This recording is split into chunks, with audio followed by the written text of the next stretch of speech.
how to make pickled eggs, plus how to can them for long-term food storage. We're gonna show a basic recipe today with optional add-ins so that you can make your own fun flavors.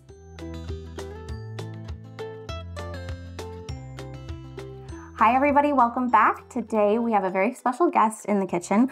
My dad is here to make pickled eggs with us. He's gonna show us how he does it, and we're going to do the controversial step of canning our pickled eggs. So that is not FDA approved. It is frowned upon by the food powers that be, but a lot of people still do it, and my dad does, so he's gonna show us how to do that. First thing we need to do is have some hard-boiled eggs. Boil them however you want. I did them in the Instant Pot this time. That seems to work really well. And then just get all your eggs peeled. Yeah, that's the thing I like about preserving the eggs. There's always feast or famine with eggs and raising chickens. You have too many. Or in the winter time when they're molten, you don't have any. So this is just a good way to store those extra eggs for when you don't have them. Right. I mean, then there's water glassing and things like that too, but these are just like ready to go convenience food snacks too, which is really nice. Yeah, super easy. Grab an egg, grab one of these or two of these out of the refrigerator, throw them in your lunchbox, or throw them on top, chop them up, put them on top of your salad. Oh yeah. They make really good like egg salad too, right? Because they've already got that vinegary flavor. Yep. If you're canning it, you're cooking that egg more and it gets a little bit tougher. A little rubbery. I think you trade a little bit of aesthetics and texture for preservation for long-term storage. So do we worry about if we nick any of the eggs? I never have worried about that. It's pretty hard to avoid nicking them in my experience. But I suppose if you ripped one in half or ripped a corner off of one, exposed the yolk, something like that, I wouldn't use that one for pickling. Use that one. Okay. If you've heard any fun little kid noises of pure delight, it's because my mom and dad are over, so the girls are getting grandparent time right now. We've got all of our eggs peeled and ready to go. They're just sitting in some cool water while we move on to making the brine. I'm gonna show you guys a really basic brine today, and there are different schools of thought on this, but we're going to make a hot brine.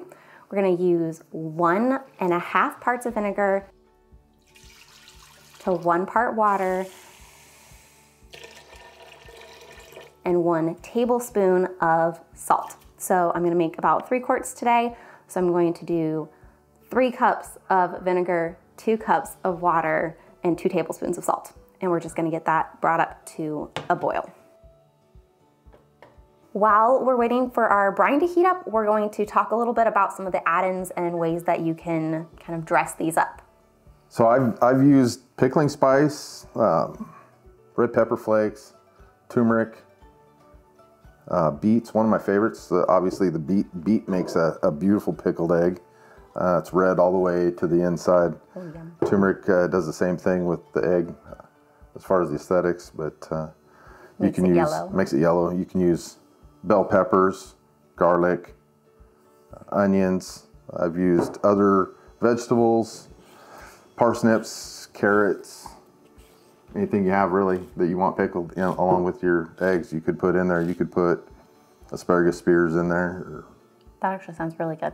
Or anything you want. Is there kind of a ratio, or it's really just personal preference you can do? I think it's personal preference. I just use fillers to try and fill some of those holes. Eggs are round and have a lot of air gaps. So I've used like the bell peppers and garlic cloves and other things that you might want to eat pickled along with your eggs. Awesome. I'm just gonna go ahead and get spices added to my jars, and that brine is almost ready. This is really flexible, up to your personal interpretation, but I think about a tablespoon of something that's like ground and powdered is gonna be about right. So I'm doing in 1 jar, a tablespoon of my favorite curry powder. And this jar I'm also going to add some carrots to later to kind of fill in the gaps. I think that's gonna be really delicious. With a bigger spice, like a whole pickling spice, I think we're gonna do something more like 2 tablespoons. And I'm also going to add some garlic to this one. In my last jar today, I'm going to be using some jalapenos. I don't have any fresh on hand, but I have these fermented jalapenos and they're gonna work great. Canning these will kill all of the probiotic benefits of them being fermented, but they're still going to add a really great flavor to our pickled eggs.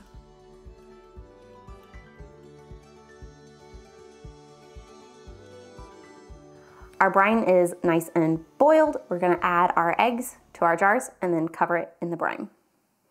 One thing I wanted to make sure we mentioned about the vinegar is you need to make sure that whatever vinegar you're using is at least 5% acidity.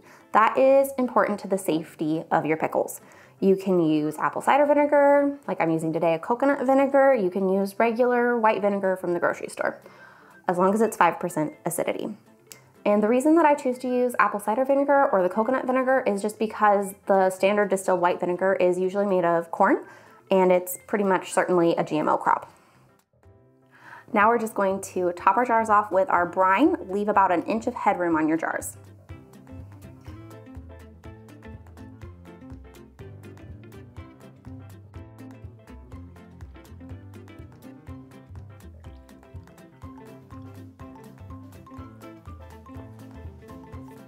We're just gonna put lids on, fingertip tight, just like normal. At this point, you have two options. You can either stick these in the refrigerator, which is what is FDA recommended, and you would have refrigerator pickled eggs. Those, according to the powers that be, should be used within about 3 months, but many people have said that they use them within about a year that way. And the other option, what we're gonna do today, is we're going to can them. I'm gonna use a water bath canner, and I'm gonna put these quarts in for 15 minutes, and then they'll be in my pantry for the next year or 2 or 3. Since this is a small batch, I'm adding a couple quarts of just plain water. I always like to have my tea kettle hot and ready when I'm canning because sometimes you need to just top up your water a little bit, and it's great to have that boiling water on hand. When you're water bath canning, your jars need to be completely covered by about an inch so that you get everything properly cooked and sealed. Once that canner reaches a boil, then we start our 15-minute timer. And when that timer is up, we'll just take them out, set them on a towel on the countertop, let them cool completely down, remove the rings, and set them in the pantry. Thank you guys for joining me in the kitchen today. Don't forget, if you liked this video, to hit the thumbs up button, share it with a friend who would also enjoy, and let me know in the comments, of course, what you thought of this video. All right, that's all I have for you guys today. I'll see you next week.